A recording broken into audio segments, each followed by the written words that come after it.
오늘은 스가랴서 8장 9절부터 제가 읽겠습니다. 만군의 여호와가 말하노라. 만군의 여호와의 집 곧 전을 건축하려고 그 지대를 쌓던 날에 일어난 선지자들의 입의 말을 이때에 듣는 너희는 손을 견고히 할지어다.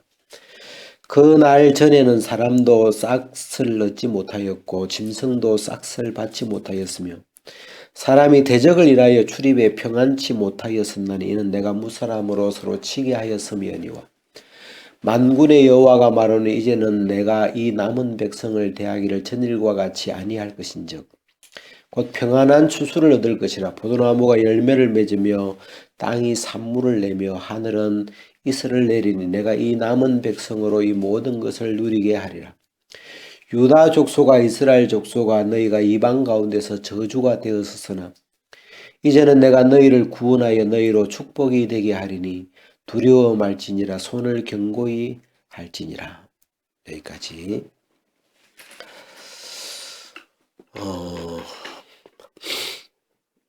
이 스가랴서 8장에 여기 보면 날이 하나 있어요. 날.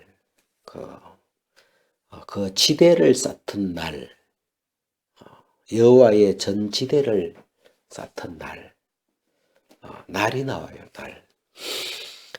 그래서 이 날을 기준으로 그 이전과 이후가 이렇게 달라지죠. 달라지는데 그 14절부터 제가 조금 읽어야 되겠네. 14절 15절 제가 읽어볼게요. 만군의 여호와가 말하노라. 전에 너희 열조가 나의 노를 격발할 때에 내가 그들에게 재앙을 내리기로 뜻하고 뉘우치지 아니하였으나 이제 내가 예루살렘과 유다 족속에게 은혜를 베풀기로 뜻하였나니 너희는 두려워 말지니라. 이 날을 기준으로 전에는 또 이제는 하면서 요 하나님의 뜻이 바뀌어 버려요. 제가 오늘 주제를 잡으라면 하나님의 뜻이 바뀐 날 이렇게 좀 생각할 수 있는데 하나님의 뜻이 바뀌더라고요. 어떤 계기를 통해서 진노를 저주를 내리기로 이스라엘 백성들을 향하여 저주 내릴 뜻을 가지고 계셨던 하나님이 이때를 기준으로 해서 이제는 은혜 베풀 뜻으로 하나님의 뜻을 바꾸셔요. 그래서 이제 이 스가랴서에 나오는 하나님의 뜻이 바뀌는 변곡점, 뜻이 바뀌는 기점이 되는 게 이 전지대를 쌓던 날을 기준으로 우리가 학개성가 보면 9월 24일이라고 되어 있어요. 이 전지대를 쌓던 날이 9월 24일이라고 이렇게 기록되어 있는데 하여튼 이 날 이전과 이후를 너희가 한번 살펴봐라. 이전에는 너희가 싹도 일을 했지만 싹도 얻지 못하고 또 짐승도 싹도 얻지 못하고 또 뭐 열매도 뭐 어디 보면 뭐 100석을 얻어야 되는데 50석밖에 안 되고 또 포도주가 뭐 50을 얻어야 되는데 20밖에 안 되고 그런 게 있었는데 그날 이후는 하면서 그들이 추수하는 것이나 그들의 삶 속에서 전에는 뭘 해도 희한하게 하여튼 마음먹은 대로 잘 안 되고 그런데 그날 이후에는 하나님이 마음을 바꾸셨죠. 하나님의 뜻이 바뀌면서 전에는 하던 일에 이제 저주의 뜻을 부으니까 100을 얻어야 되는데 50밖에 안 돼. 왜? 저주를 받아서 이렇게 망하는 거죠. 근데 하나님이 이제는 은혜를 베풀 뜻으로 뜻이 바뀌시니까 진짜 뭐 안 될 일도 되고 이 열매가 이렇게 평안하게 추수를 얻게 되고 막 추수를 한번 얻기 위해서 많은 어떤 변수가 있잖아요. 막 재앙이 오죠. 뭐 태풍이 올 수도 있고 뭐 황충이 올 수도 있고 뭐 많은 게 있는데 이거 평안한 추수 그런 것들이 안 오는 거예요. 그냥 평안하게 농사가 잘 익은 대로 잘 거두어지는 거죠.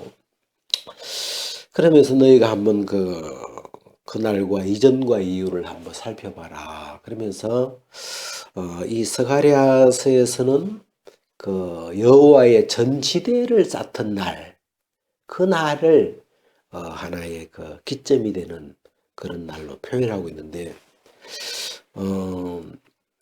이 왜 하나님의 뜻이 바뀔까? 우리가 14절, 15절에 읽었는데 14절에 보면 중간에 내가 그들에게 재앙을 내리기로 뜻하고, 그러니까 하나님이 이 이스라엘 백성을 향하여, 이 인간들을 향하여 막 재앙을 내리려고 하는 뜻이 딱 갖추어져 있는 그런 때죠. 근데 이제 이거 15절에는 뜻이 바뀌었어요. 그죠? 하나님의 뜻이 딱 바뀌면서 은혜를 베풀기로 뜻하였나니. 그래서 우리가 이제 여기서 의문을 한번 가져보면 하나님의 마음이 어떻게 이렇게 변할까? 왜 변하셨을까? 하고 이제 이 하나님의 마음이 하나님의 뜻이 재앙에서 은혜로 왜 어떻게 이 바뀌게 됐을까 하고 그 원인을 이렇게 한번 제가 찾다 보니까 다니엘서를 찾아갔는데, 다니엘서 9장에 보면 이런 구절이 있어요. 다니엘서 9장 24절에 보면 네 백성과 네 거룩한 성을 위하여 70일에로 기한을 정하였나니 허물이 마치며 죄가 끝나며 죄악이 영속되며 영원한 의가 드러나며 이상과 예언이 응하며 또 지극히 거룩한 자가 기름 부음을 받으리라. 여기 이제 이 다니엘서 9장은 그 1절, 2절에 보면 지금 이제 어떤 때냐 하면 그러니까 고레서 원년 바로 전이 이 메대 족속 아수에로의 아들 다리오가 갈대아 나라 왕으로 세움을 입던 원년. 그러니까 고레서 바로 앞에 왕이 다리오예요, 이 사람. 근데 그 통치 원년에 나 다니엘이 서책으로 말미암아 여호와의 말씀이 있으니 예레미야가 임하여 구하신 그 연수를 깨달았는데 예루살렘의 황무함이 70년 만에 마치리라 한 그 70년의 때를 깨달았는데 보니까 그 때가 다 된 거예요, 지금. 그래서 이때 70년, 그죠? 이 70년은 이사야서는 이 70년을 뭐라고 표현을 하냐면 이사야 40장인가 보면 39장에 보면 복역의 때라고 해요. 복역의 때. 제가 한번 찾아서 한번 읽어줄게요. 이사야서 40장 2절에 보면 너희는 정다이 예루살렘에 말하며 그것에게 외쳐 고하라. 그 복역의 때가 끝났고 그 죄악의 사함을 입었느니라. 그 모든 죄를 인하여 여호와의 손에서 배나 받았느니라 할지니라. 지금 이 이사야 40장은 이 바벨론, 아직 그 이스라엘이 멸망하기 전인데 히스기야에게 이스라엘이 멸망하게 된 것을 예언하고 있는 내용이에요. 앞으로 바벨론이 와서 이스라엘을 멸망하게 될 거다. 그리고 이제 그 70년이 지나면 그 70년이 복역의 때예요. 복역이라는 것은 감옥 생활하는 거잖아요. 이스라엘 백성들이 사로잡혀 가지고 바벨론에게 포로로 가서 바벨론 감옥 속에서, 바벨론이라고 하는 이 대형 감옥 속에서 노예로 70년을 복역을 하죠. 그러다가 이제 고레서 원년에 고레서가 일어나면서 이 이스라엘로 다시 돌려보내주죠. 그 이제 복역의 때가 끝났다. 그러니까 이 당시는 아직 율법 시대이기 때문에 이스라엘 백성들이 범한 죄를 누가 죄값을 치릅니까? 자기들이 치르죠. 그죠? 자기들이 죄값을 치르기 위해서 바벨론으로 잡혀가 가지고 거기서 복역을 하는 거예요. 그래서 그 70년이라는 그 복역 그 죄값 그 모든 죄를 인하여 여호와 손에서 배나받았느니라. 그러면서 이 70년이 이제 마쳤을 때 70년을 마쳤을 때 거기에 이제 이 같은 내용이 다니엘서에 나오는 죄가 끝났다. 그리고 네 허물이 마쳤다. 그리고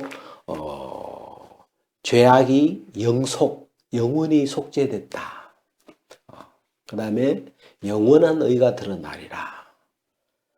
이 말씀은 지금 이런 분위기에서 나온 말씀이에요. 지금 이런 때에 이런 분위기에서 지금 이 다니엘이 70년의 그 때, 70년의 그 복역의 때를 깨닫고 70년이 다 됐구나. 그러면 하나님이 우리를 이제는 놓아주시겠구나. 우리가 바벨론에서 우리 본국으로 돌아갈 수 있겠구나 하는 그런 이제 이때 하나님이 다니엘에게 이 9장 24절에 우리가 잘 아는 구절이지만 허물이 마치며 죄가 끝나며 왜?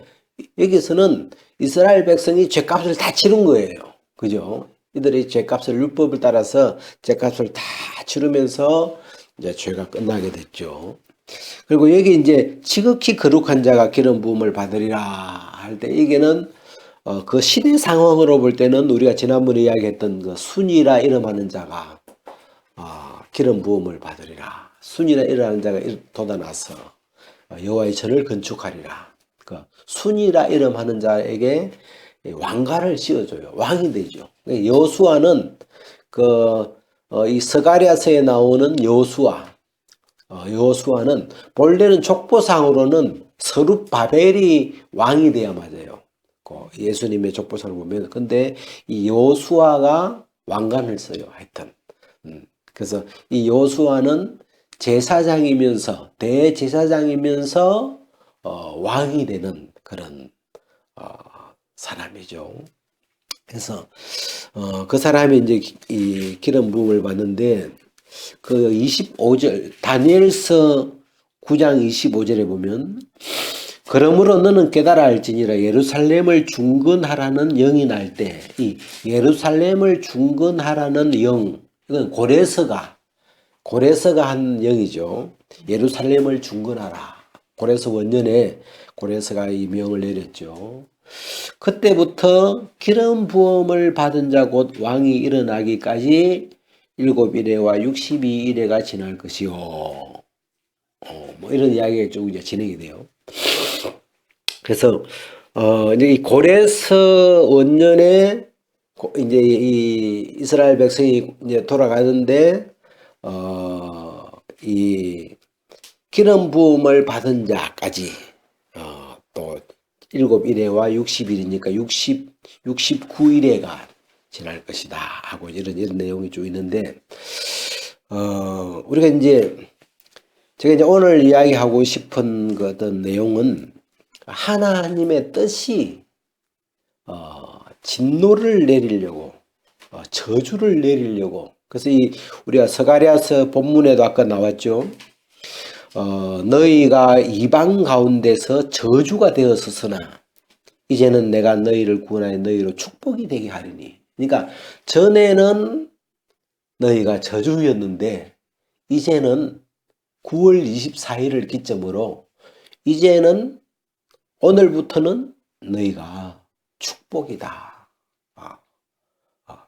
그렇게 이제 이 하나님의 그들을 대하시는 하나님의 이 뜻이 저주에서 축복으로 바뀌었어요.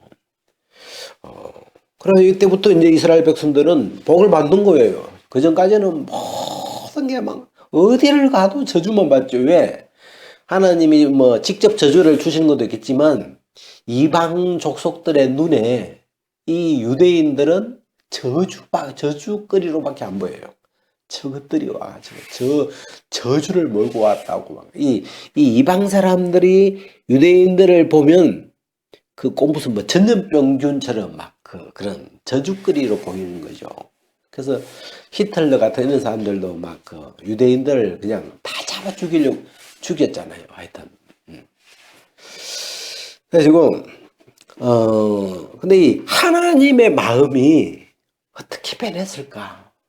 하나님의 뜻이 하나님의 뜻 잘 안 바꾸시는데 어떻게 하나님의 뜻이 바뀌었나? 제가 이걸 이제 생각하는데 이 다니엘서에는 죄값을 다 치웠으니까 이들이 70년간의 복역으로 그들의 죄값을 다 치렀죠. 뭐 죄값을 2배나 받았다고 그랬으니까. 그러면서 죄가 끝나고 이제 그들을 향하여 하나님이 어떤 그 은혜 베풀 뜻으로 이제 방향이 이렇게 바뀌는데 우리가 이제 이 내용이 이제 복음적인 내용이잖아요. 이 내용 자체가. 그래서 우리가 이 다니엘서 9장 24절은 뭐 우리가 스가랴서와 연관돼 접하기보다도 예수님 복음하고 접해서 그 구절을 많이 끌어서 우리가 표현을 했는데 하여튼 복음적인 내용이에요. 그래서 하나님의 뜻이 그 어떤 변한 그런 대목을 우리가 보면 그게 바로 이 복음이죠. 복음에서 예수님이 십자가에서 죽으시고 부활하심으로 하는 그 예수 그리스도를 통해서 이 세상을 향하여 하나님이 어떤 저주를 어떤 그 심판을 죄에 대한 아담으로 말미암은 그 죄에 대한 심판의 뜻을 품었던 하나님이 예수 그리스도의 십자가에서 심판을 다 쏟으시고 그래서 죄를 끝내시고 영원한 속죄를 이루시고 그 다음에 이 예수 그리스도 부활하심으로 말미암는 이 부활하신 주님을 향하여 이제는 은혜 베풀 뜻을 긍휼 베풀 뜻을 하나님의 이 중심의 뜻이 심판을 끝내고 이 긍휼로 하나님의 중심의 뜻이 바뀐 그 지점이 이 예수 그리스도의 십자가와 부활이잖아요. 그래서 제가 이제 우리가 그냥 이 어떤 십자가 부활 이런 것도 좋지만 하나님의 어떤 그 하나님의 마음에서 뜻이 이미 바뀌어 있는 그 어떤 그 십자가나 부활이나 부활의 더 근원이 하나님의 이 마음 안에서 뜻이 바뀐 거죠. 그래서 하나님의 마음 안에서 나를 향한 하나님의 뜻이 심판이냐 축복이냐, 나를 향한 하나님의 뜻이 저주냐 축복이냐, 심판이냐 긍휼이냐, 그게 중요하죠. 하나님이 나를 죽이려고 마음먹으면 우리 죽게 되잖아요. 하나님이 우리를 어쨌든 살리려고 뜻을 가지고 있다면 뭐 죽어도 살려내니까 문제 없잖아요. 그래서 하나님의 뜻이 어떻게 달라졌느냐. 그래서 이 스가랴에서는 그런 부분을 이렇게 표현을 해놨더라고요. 그래서 이 재앙을 내리기로 뜻하고 뉘우치지 아니하시고 재앙을 내리셨죠. 그리고 이방 느부갓네살을 붙여가지고 그들의 죄값을 충분히 치르도록 하나님이 재앙을 충분히 내리셨죠.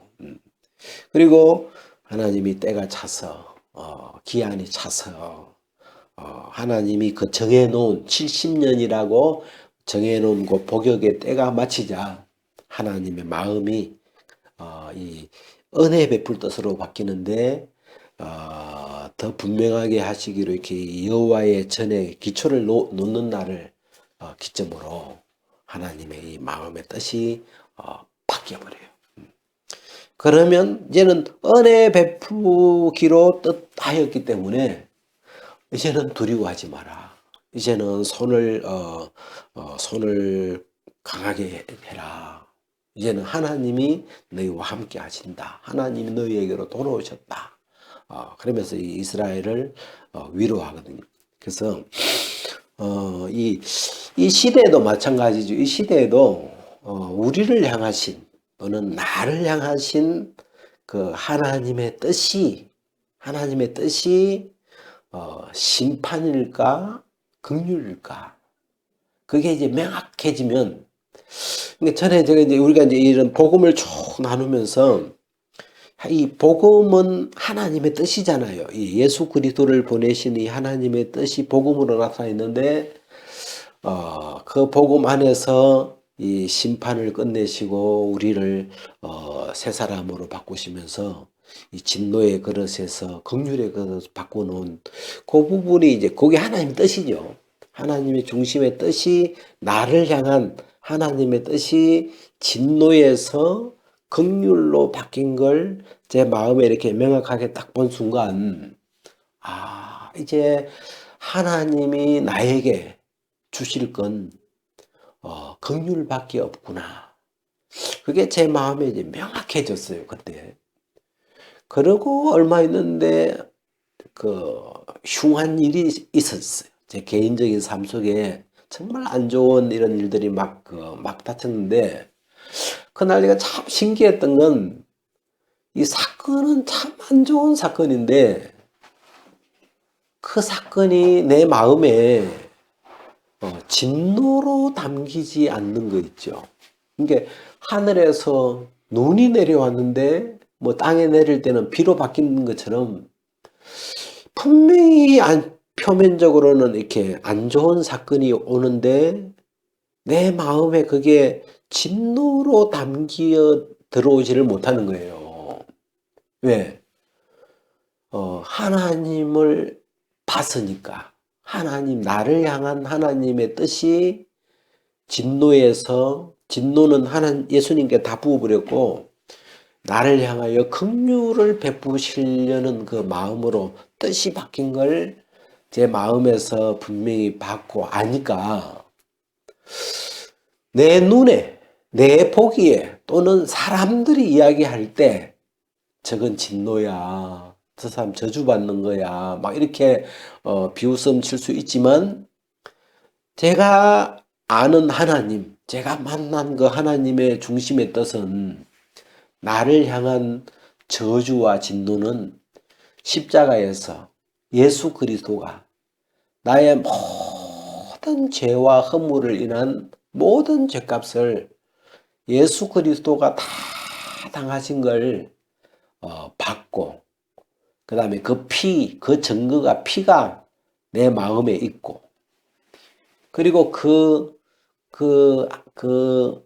그분을 보내신 그분의 이 하나님의 마음의 사랑과 긍휼이 제 마음에 보였고, 그러면서 참 좀 제 개인적으로 참 신기한 어떤 경험인데, 어떻게 저주 같은 게 오는데 이게 저주가 저주로 안 받아들여지고, 내 눈에 저주처럼 보일지라도 저게 저주가 아니구나. 왜? 하나님이 그렇게 할 리가 없고, 그리고 내 마음에 그 저주를 담을 그릇이 없어요. 내 마음에 그 저주가 들어올 공간이 없어요. 그 저주를 받아들일 만한 믿음이 없어요. 그러면서 나는 긍휼만 담기는 사람이구나. 하나님이 나를 향한 뜻은 긍휼이셨구나. 그러면서 그러면 저것이 저 진노처럼 보이는 것이 긍휼로 변해서 담기겠구나. 이 생각이 바뀌더라고요. 그래서 내 눈에 보이는 대로 안 따라가고 하나님이 나에게 진노를 이제 보내지 않아. 저주를 붓지 않아. 그러면서 그게 이렇게 그 일이 이렇게 변해가지고 진짜 너무 아름답게 이렇게 변하면서 오히려 그 일로 긍휼을 얻고 어떤 힘을 얻을 수 있는 그런 일로 이렇게 바뀌더라고요. 그래서 여기에 이 하나님의 뜻, 이 신앙은 하나님하고 난데, 하나님하고 나 사이고, 나머지는 중간에서 어떻게든지 간에 결론은 하나님하고 나 사이의 이 관계인데, 하나님이 나를 향하여 진노의 뜻을 품었냐, 긍휼의 뜻을 품었냐. 여기에는 저주의 뜻을 품었냐, 축복의 뜻을 품었냐. 그 뜻이 왜 하나님이 결국은 다 좌지우지하는 거니까 이 하나님이 나를 향하여, 하나님이 이스라엘 백성을 향하여 진노를 품었다면, 이 심판 저주를 품었다면 이스라엘 백성이 어디를 가든지 뭘 하든지 저주를 받게 돼 있거든요. 그래서 그 하나님의 뜻을 이렇게 재앙을 내리기로 뜻한 그 마음, 또 은혜를 베풀기로 뜻한 그 마음을 성경에 분명하게 기록해 놓은 것처럼, 그러면 이 시대에 하나님은 우리를 향하여, 나를 향하여 도대체 어떤 뜻을 가지고 바라보고 계시는 분인가 하고, 우리가 성경을 이렇게 찾아보면, 이 성경의 복음을 열어보면 우리가 이 예수님 십자가와 부활로 말미암아 하나님의 뜻이 심판에서 긍휼로, 진노에서 긍휼로 이미 바뀌어 있다는 걸 우리가 말씀으로 이렇게 명확하게 발견할 수가 있잖아요. 그래서 그 뜻이 딱 분명해지니까 그 뭐랄까, 형편에, 눈에 보이는 사건이나 형편에 마음이 그쪽으로 안 쏠려가고 안 끌려가고, 오히려 이 명확한 것으로 형편이나 그걸 이겨버리더만요. 그걸 형편을 바꿔버리는 거죠. 믿음으로. 오히려 저건 진노가 아니야, 저건 긍휼이야 그러면서, 누굽니까, 그 야곱이 자기 아들을 베노니가 아니야, 슬픔이 아니야, 이건 베냐민이야, 능력이야 하면서 이름을 바꿔버리잖아요, 형편을. 그런 것처럼 참 이 하나님의 뜻이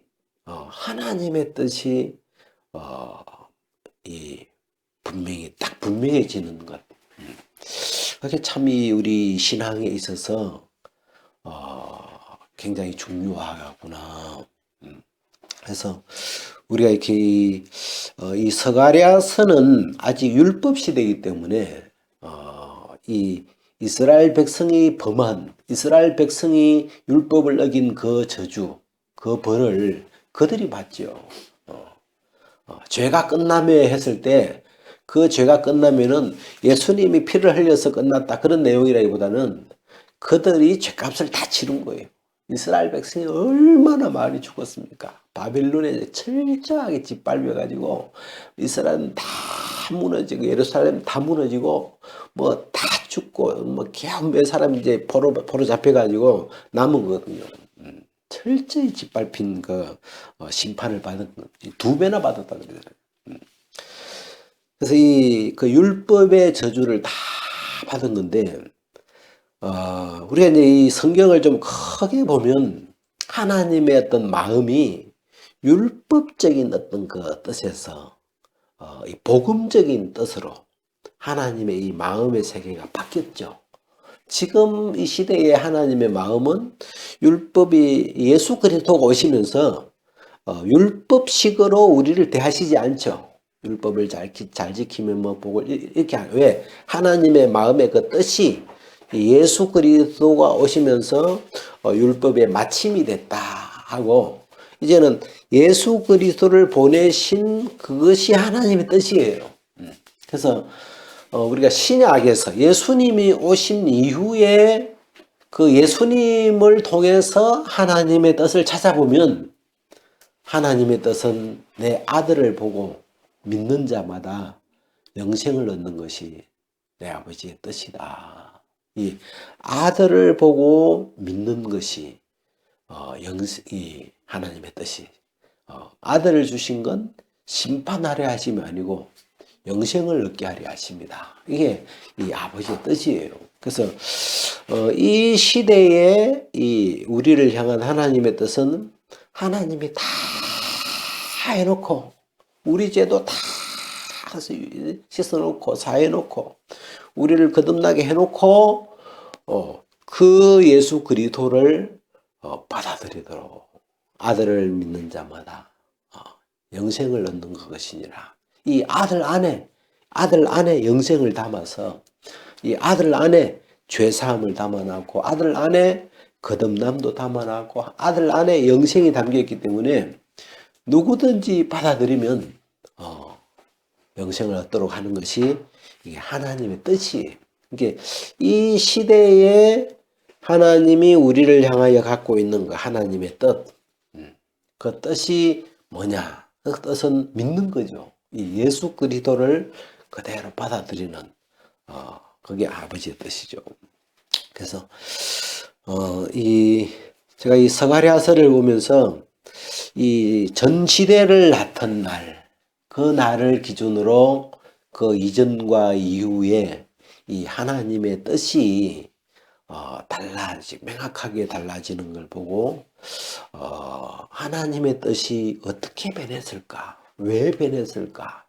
그리고 지금 우리를 향하여 하나님은 어떤 뜻을 가지고 우리를 대하고 있을까? 그러니까 우리가 하나님을 잘 모르면 그냥 내 마음대로 하나님을 추측할 수 있는데 이 하나님의 뜻이 하나님이 나를 바라보시는 그 뜻을 분명하게 알면 이 하나님하고 이 손발이 맞는 거죠. 자, 그렇게 일단 오늘은 여기까지 한번 이야기를 하겠습니다.